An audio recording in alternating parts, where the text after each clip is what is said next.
Welcome back in my channel, The Brain Up Tuition Classes by Anush sir। तो आज हम आए हैं क्लास 9th का लेसन नंबर 1 लेकर। क्वेश्चन नंबर 1, पदार्थ कितनी अवस्थाओं में पाया जाता है। देखिए बच्चों, आपको पता है कि पदार्थ की मेन 3 अवस्थाएं होती हैं। आगे जाके आप इनके 4 भी पढ़ेंगे, 5 भी पढ़ेंगे, but according to 9th class यहाँ पर सिर्फ 3 अवस्थाओं के बारे में ही डिस्कस किया जाएगा। इसकी 3 अवस्थाएं होती हैं, ठोस, द्रव, गैस, यानी कि सॉलिड, लिक्विड एंड गैस। तो जैसे कि आपको आंसर मिल गया होगा, इसकी 3 अवस्थाएं होती हैं। तो यानी कि हमारा आंसर कौन सा ठीक हो जाएगा बेटा? हमारा आंसर ठीक हो जाएगा ऑप्शन नंबर बी, यानी कि 3 अवस्थाएं। चलिए चलते हैं क्वेश्चन नंबर 2 की तरफ। शुष्क बर्फ किसे कहा जाता है, यानी कि व्हाट इज़ ड्राई आइस। तो देखिए, शुष्क बर्फ़ जो आपको पता होगा कि इस प्रकार की बर्फ़ होती है कि उसको ठोस कार्बन डाइऑक्साइड बोला जाता है, यानी कि CO2 को ही ठोस कार्बन डाइऑक्साइड यानी कि शुष्क बर्फ़ से कहा जाता है। तो यानी कि आपको कौन सा ऑप्शन ठीक हो जाएगा? Option number B. चलिए क्वेश्चन नंबर चलते हैं 3 की तरफ। तो क्वेश्चन नंबर 3 है आपका, द्रव का गैस बनने की प्रक्रिया क्या कहलाती है। What is the process in which liquid change into gas. तो 4 ऑप्शन आपके पास हैं, संघनन, ऊर्ध्वपातन, वाष्पीकरण और या इनमें से कोई नहीं। चलिए ऑप्शन नंबर्स का ठीक हो जाएगा आपका सी, यानी कि वाष्पीकरण, जिसे इंग्लिश में बोला जाता है इवेपोरेशन। चलिए क्वेश्चन नंबर 4 की तरफ चलते हैं। देखिए ये बहुत बढ़िया क्वेश्चन है, कई बार पेपर में आएगा आपके। अगर आपका यूटी हो चुका है तो उसमें भी आपने क्वेश्चन इसको देखा होगा। 90% के आसपास ये आपके एग्ज़ाम में ज़रूर आएगा। तो जैसा कि आप यहाँ देख पा रहे हैं कि यहाँ पर 4 ऑप्शन दिए गए हैं।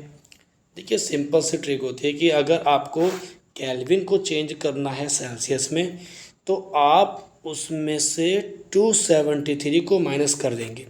मतलब अब मेरे पास ये रखा है 400, मैं इसमें से माइनस कर देता हूँ 273, तो आपको जो आंसर मिलेगा वो आपका आंसर होगा 127, यानी कि आपका ऑप्शन नंबर बी सही हो जाएगा।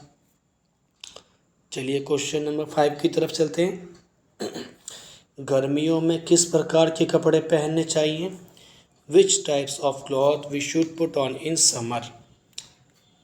देखिए बहुत सिंपल क्वेश्चन है। आई थिंक अगर थोड़ा सा भी आप इसका नॉलेज रखते हैं तो आपको आराम से इसका आंसर पता चल गया होगा, क्योंकि इसका आंसर हो जाएगा आपका ऑप्शन नंबर ए, यानी कि सफ़ेद या हल्का रंग। देखिए सफ़ेद रंग जो होता है, हल्का रंग जो होता है, वो लाइट को अपने अंदर ऑब्जर्व नहीं करता, उसको रिफ्लेक्ट करता है। बट ब्लैक कलर होगा, जैसे डार्क होगा, तो जैसे कि आपने साउथ में देखा होगा कि ज़्यादा तो वो लोग वाइट रंग के कपड़े पहनते हैं, मूवीज़ में आप देखते होंगे साउथ की। तो इसका यही रीज़न है कि गर्मियों में सफ़ेद कपड़े हमें पहनने चाहिए, जो कि लाइट को रिफ्लेक्ट कर देता है। चलिए अब चलते हैं क्वेश्चन नंबर 6 की तरफ। बर्फ़ का गलनांक कितना होता है। चलिए इसका आंसर आप मुझे दीजिए। जी, बर्फ़ का गलनांक जो होता है वो होता है ऑप्शन नंबर बी का, यानी कि 273.15। कई जगह आप सिर्फ 273 भी लिखा देखेंगे, तो वो भी गलत नहीं है, वो भी ठीक है। बट ऑप्शन देखिएगा, अगर आपको 273.15 दिखता है तो आपको यही लगाना पड़ेगा। मीन्स ये केल्विन में टेम्परेचर दिया गया, ध्यान रखिएगा। ओके, चलते क्वेश्चन नंबर 7 की तरफ। पानी का क्वथनांक कितना होता है। What is the boiling point of water. चलिए इसका ऑप्शन नंबर डी ठीक हो जाएगा जी, यानी कि 373 केल्विन। चलिए चलते हैं ऑप्शन क्वेश्चन नंबर 8 की तरफ। तापमान की एसआई इकाई क्या है। देखिए आपने पिछली क्लास में पढ़ा होगा, आगे भी पढ़ेंगे कि हर चीज़ की कुछ ना कुछ जो साइंस में होता है, इनकी एक ऐसा यूनिट होती है, ठीक है, जैसे कि एसआई मात्रक बोला जाता है शुद्ध हिंदी में। तो इसका ऑप्शन क्वेश्चन नंबर 8 जो कह रहा है कि तापमान की SI unit, what is the SI unit of temperature. तो इसका सही ऑप्शन हो जाएगा आपका ऑप्शन नंबर ए, यानी कि केल्विन। टेम्परेचर को केल्विन में मापा जाता है। चलिए क्वेश्चन नंबर 9 की तरफ चलते हैं। प्रश्न 9 में लिखा है 25 डिग्री सेल्सियस पर पानी की स्थिति क्या होगी। देखिए पानी की 3 स्थिति आपने मोस्टली देखा होगा, ठोस, द्रव, गैस।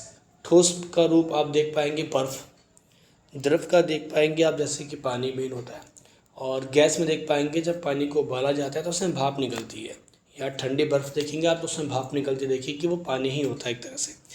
तो यानी कि जब 25 डिग्री सेल्सियस पे होता है, देखिए 0 डिग्री पे बर्फ़ जम जाती है, 25 डिग्री पे द्रव रहता है, और 100 डिग्री सेल्सियस से पानी उबलना शुरू कर देता है। तो आपको हमारी बातों से इसका आइडिया लग गया होगा कि 25 डिग्री पर पानी की स्थिति क्या होती है, द्रव होती है। चलिए क्वेश्चन नंबर 10 की तरफ चल। अच्छा देखिए बहुत बढ़िया।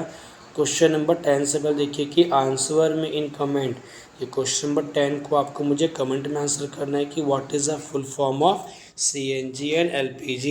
CNG ऐसी गैस होती है जो गाड़ियों में यूज़ की जाती है, वाहनों में, और LPG ऐसी गैस है जो हमारे घरों में चूल्हे प्रयोग की जाती है सिलेंडर के द्वारा खाना बनाने के लिए। तो इसका आंसर आप मुझे कमेंट में देंगे। I will wait for your answer. चलिए उम्मीद है आपको क्वेश्चन अच्छे लगे होंगे।